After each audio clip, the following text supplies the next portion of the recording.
IMF معاہدے کا count down بھی شروع ہو چکا ہے, صرف 10 دن باقی ہیں. خبریں یہ بھی ہیں کہ پرائم منسٹر بھی کوشش کر رہے ہیں کہ فرانس میں MD IMF سے ملاقات کر سکیں. اب جو معاہدے کی امیدیں ہیں آلموسٹ تقریباً ختم ہو چکی ہیں, آلدو کوششیں ہو رہی ہیں.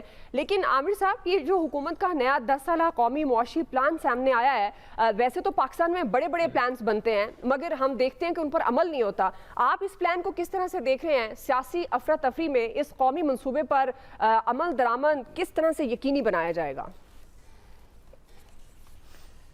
دعا, یہ جو پلان بنا ہے قومی اجتماعی حکومت کے نام سے اور 2035 تک کا, اس میں ابتدائی طور پہ جائزہ بنایا گیا, اور اس میں کل ظاہر آرمی چیف کی بریفنگ بتائی بھی گئی, اور اس کے لیے نوٹیفیکیشن 17 جون کو جاری کر دیے گئے تھے بورڈ آف انویسٹمنٹ کی طرف سے, اور وہی اس کے سیکریٹریٹ کا کام بھی کرے گا. لیکن وہاں سے فوج سے ایک 3 سٹار اور 5 2 سٹار جنرل جو ہوں گے, ان 5 ڈیسک کے ساتھ کوارڈینیٹ کریں گے تمام منسٹریوں کے ساتھ.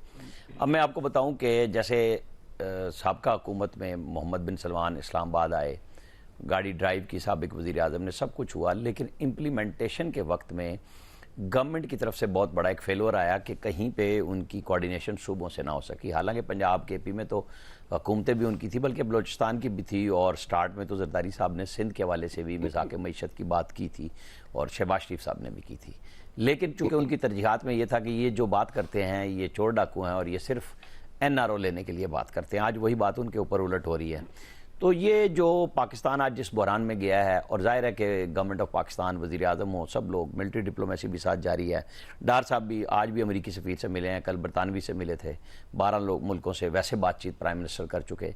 تو ہمیں دنیا کے ساتھ رہتے ہوئے IMF کے ساتھ تو چلنا ہی چلنا ہے, لیکن کیا وہ الٹیمیٹ حل ہے؟ وہ نہیں ہے. وہ تو یہ ہے کہ آج کی فوری ضرورت آپ کی ہے کہ آپ قرضے لیں اور پرانے قرضے ادا کریں اور نئے لے لیں. اصل ایشو تو یہ ہے کہ جب آپ کے پاس ایکسپورٹس نہیں ہوں گی تو ڈالر نہیں ہوگا آپ کے پاس, کیونکہ امپورٹس آپ کی بہت زیادہ ہیں. آپ نے اب مصنوعی طور پہ امپورٹ کو روک کے اپنے ڈالر کو بچایا ہے, جو تھوڑے بہت 4 بلین ڈالر ہیں.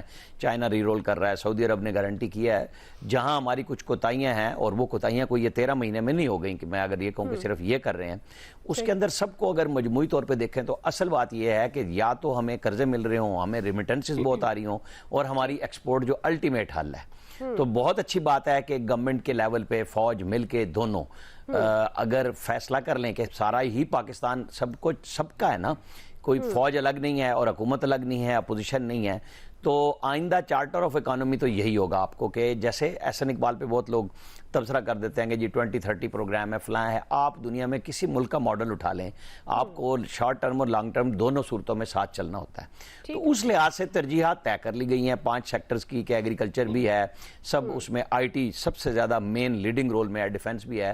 اب یہ آپ سب کو بانٹ کے, اور جہاں مطلب یہاں آتے ہیں لوگ پیسے لے کے آتے ہیں اور صوبے زمین نہیں دیتے, اس میں سب کی کوارڈینیشن ہو جائے گی, اور گارنٹر ایک قسم کی فوج ہوگی. وہ نہ صرف یہاں صوبوں میں اگر صوبائی حکومتیں مختلف ہوتی ہیں, وہ بین الاقوامی سرمایہ کاروں کو بھی, اور سرمایہ کار بھی اس وقت تک گلف ہے اور چائنا ہے مین لیڈنگ رول میں. تو کل ویسے خورشید شاہ کو بلایا گیا تھا, وہ تھے بھی اسلام آباد میں, وہ نہیں تھے, لیکن چونکہ چیف منسٹر سندھ اور وہ ظاہر ہے پیپلز پارٹی کی نمائندگی کرتے ہیں, وہ اس میٹنگ میں بھی موجود تھے اور سارے فیصلوں میں ساتھ تھے. میرا خیال یہ ہے کہ جن لوگوں کے ذہن میں یہ بات آ رہی ہے نا کہ جی یہ حکومت ہے تو جا رہی ہے, ظاہر اس حکومت نے دوبارہ اگست سے بعد آگے نہیں جانا, لیکن پاکستان نے تو انشاءاللہ رہنا ہے نا اور چلنا ہے. تو اس کے لیے یہ فیصلے اگر کر لیں, آنے والے رد و بدل بھی کر سکتے ہیں, بات بھی کر سکتے ہیں, اور یہی واپس آتے ہیں تو چلا بھی سکتے ہیں.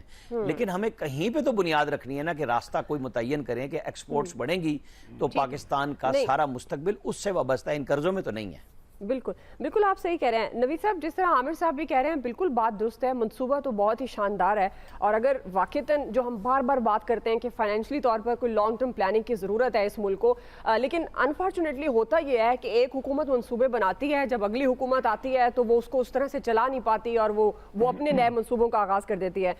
نوید صاحب, آپ کو کیا لگتا ہے اس منصوبے کو کس طرح سے دیکھ رہے ہیں؟ آپ کو لگتا ہے کہ اس منصوبے سے معاشی مسائل جو اس وقت پاکستان کے ہیں, ہم قرضوں کے محتاج رہتے ہیں, IMF کے محتاج رہتے ہیں, یہ تمام معاشی مسائل حل ہو جائیں گے؟ دیکھیں نو ڈاؤٹ جو اکنامک ریوائول پلان دیا گیا وہ بہت ایمبیشیس ہے. ایمبیشیس میں ان دی سینس کہوں گا کہ ابھی اگر آپ کے پاس فورن ڈائریکٹ انویسٹمنٹ جو FDI ہے وہ اراؤنڈ 1.5 بلین کے قریب ہے، وہ 2035 تک جو ہے $100 بلین کے قریب، جو کہ میرے خیال میں اس وقت انڈیا میں $100 بلین کے قریب FDI ہے۔ اچھا، اس کے ساتھ ساتھ جو اکانومی کا حجم ہے اس کو جو ہے $1 ٹریلین تک بڑھانے کی بات کی جا رہی ہے، اور یہ ٹارگٹ سیٹ کیا جا رہا ہے۔ تو ایک بہت ہی ایمبیشس پلان ہے۔ دیکھا یہ جا رہا ہے، یہاں کہا جا رہا ہے کہ اس وقت جو ہے وہ سول اینڈ ملٹری جو لیڈرشپ ہے وہ اس پلان کو پوری طرح جو ہے وہ سپورٹ کر رہی ہے، بیک کر رہی ہے۔ ہم نے اس سے پہلے بھی دیکھا، اللہ کرے خدا کرے کہ یہ پلان جو ہے جس طرح سے بنا ہے اور جیسے ایمبیشس ٹارگٹ رکھے گئے ہیں یہ اچیو ہو اور ملک جو ہے وہ معاشی استحکام کی طرف جائے۔ لیکن جیسے آپ نے شروع میں تمہید میں ذکر کیا کہ پلان تو بہت بنے اس ملک میں، لیکن ان پلانز کے اوپر جو امپلیمنٹیشن ہے وہ ہم نہیں دیکھ پائے۔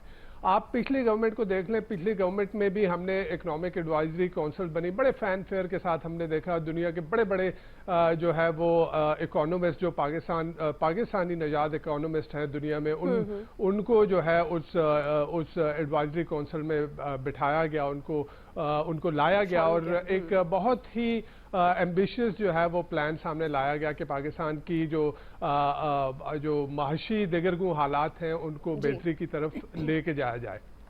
لیکن ہم نے یہ دیکھا کہ وہ گورنمنٹ جو ہے وہ اس پلان کو اس طرح سے فلی امپلیمنٹ نہیں کر سکی، یا اس کو نہیں کرنے دیا گیا۔ اس کو 5 سال جو ہے وہ پورے نہیں کرنے دیے گئے۔ شاید اس کو 5 سال پورے کرنے دیے جاتے اور وہ پھر ایک سچویشن میں ہوتی جہاں پہ وہ کہہ سکتے۔ لیکن جو سب سے امپورٹنٹ چیز ہے وہ ہے آپ کی پولیٹیکل سٹیبلٹی۔